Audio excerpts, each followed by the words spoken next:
Jiang is a senior researcher. She completed her PhD on investigating optical properties on ACAP arrays.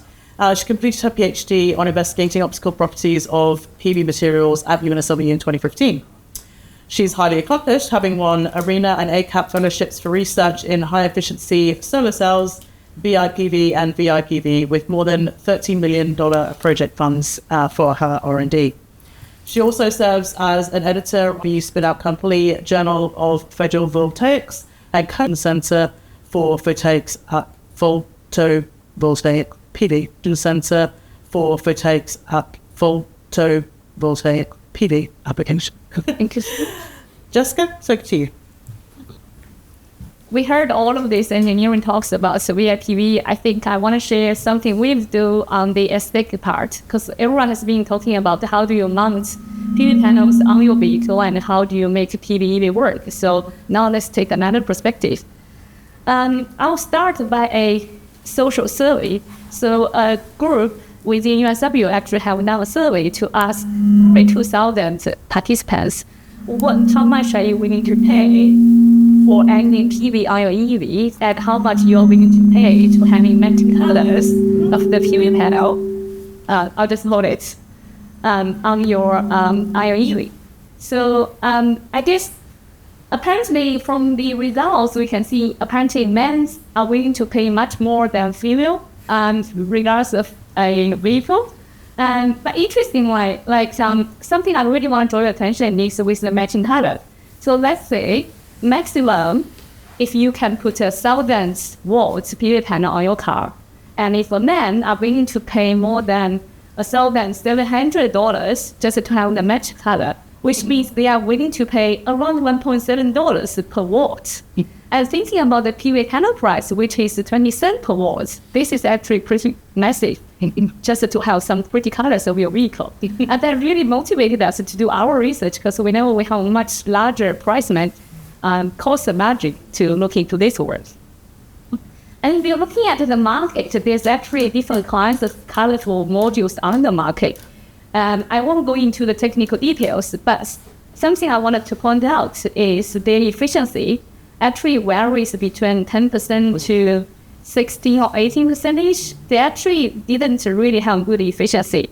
And the leading solar cell efficiency we are talking about for single junction silicon cell, which is the material you use normally in the solar farm and also your roof, are 27% efficiency. And module-wise, we are probably talking about 22 or 33% efficiency, which means they kind of lost almost half of the efficiency. So the question for us as scientists is, can we achieve really highly efficient but also aesthetically appealing PV modules? And to start this topic, let's just have a quick look at the color theory. So how do human eyes perceive color? So there are three kinds of cells within our eyes, and how our eyes perceive color is like how you stimulate the cells. And interestingly, it's not really the intensity of light coming to your eye determines the color, but actually this relative ratio between the different excitations determines what color you receive. So according to this color theory, in order for your eye to perceive the right color, you just need to stimulate a really narrow range of light that have the right wavelength force into your eyes, so your eyes can perceive the right color. So what's the theoretical efficiency limit you can achieve by having colorful modules, colorful solar panels? And this is really ideal case, because if you really do careful simulations for single junction silicon cell with black color, you probably can achieve only 29.2% efficiency. So this is really ideal case. But I just wanted to show you that almost with every colors, you can achieve quite high efficiency. So for us, we try different ways to do this. And we started with really dark colors, because we know dark colors kind of give you more efficiency, because the darker it is, the more absorptive it is, can absorb light. And the more light it is, the more reflective it is. So we kind of started by having different kinds of colored silicon modules.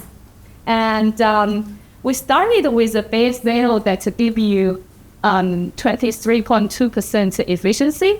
And by adding colors to it, we all achieve more than 22% efficiency. only having 1% efficiency drop, much higher than what you're seeing on the market. And then let's talk about some highly efficient triple junction cells. So we thought it's like all human beings, especially male, are willing to pay so much more to have colorful stuff on their cars, then probably they are willing to pay a bit more to have much more efficient 3500 cells, which is the tandem cell. Just a quickly background, that tandem cell means you have multiple cells stacking on top of each other, so you can maximizing your utilization of the solar spectrum. And we did the same thing. We have a triple junction cell, which consists of 3 subcells. You stack them together, and we applied the same colored glass on it.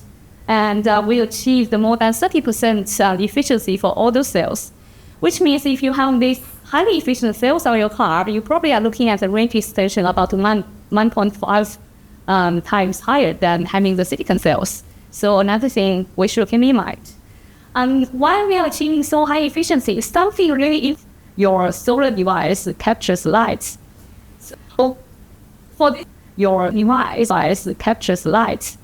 So for this triple junction device, if you think of you having a few cells connecting in series, the one that's having the minimum current determines the overall current.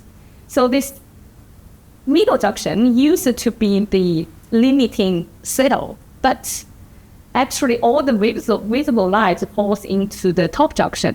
So which means if we reflect certain light from the top, we actually are not damaging the efficiency much, because we're actually switching the limiting cell from the middle to the top. So that's why we still can maintain relatively high efficiency. So this is kind of what we did for kind of manipulating lights and trying to have a really narrow reflection band and to achieve color. Something more exciting we did is we were thinking, is there anything else we can do that is more fancy and also can maintain higher efficiency, to explore new materials or to see how we can maximizing the effects. Something people have done in the past for PV is called the downshifting materials. So these downshifting materials, what they do is they absorb really high energy photons in the UV or visible, and they re-emit in the low energy range. So there's a term called PL quantum yield to determine how effective it is. So what it means is if you use how many photons you emitted and divide it by how many photons you absorbed, you get a ratio. The closer this ratio is to 100% means the more effective it is. And we've been looking at materials really close to 100%, which means literally there's no photon-wise, there's no loss, because you absorb one and then you emit one.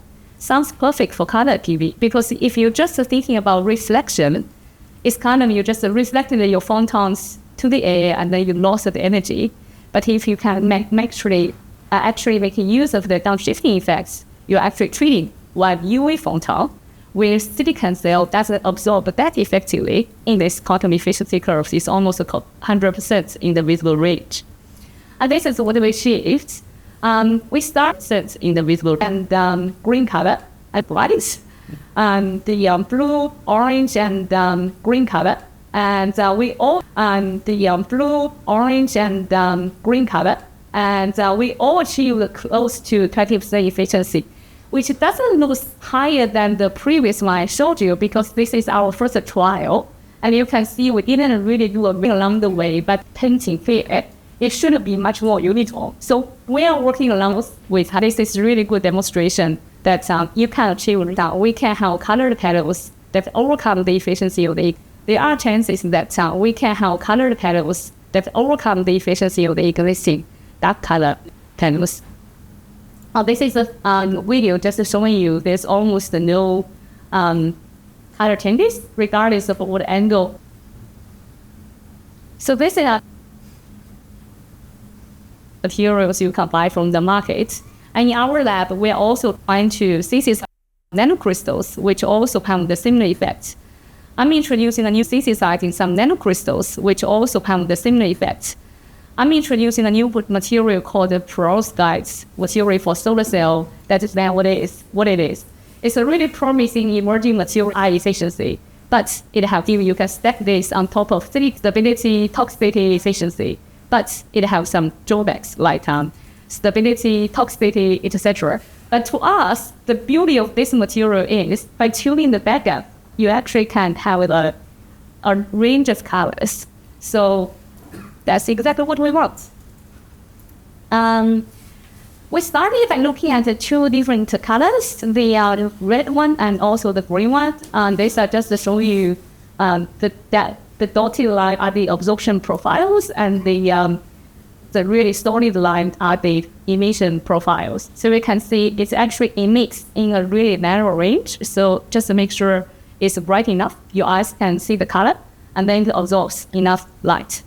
And the one on the right is some academic stuff, just showing you we have synthesized really good nanocrystals, and the efficiency is actually quite good. The stability is actually quite good. We need to work on the stability so it won't degrade this at all. And we measure the efficiency again from a base cell that's with a 22% efficiency. You actually can achieve around 21% and more than 20% devices. So just to summarize, I think I used 12 minutes. Here are all the two colleagues. We are super proud of that. And that's my treat all the colleagues who worked with me on this project. Really appreciate all the contributions. We are preparing our final publications to tell you how we made this. Thank you.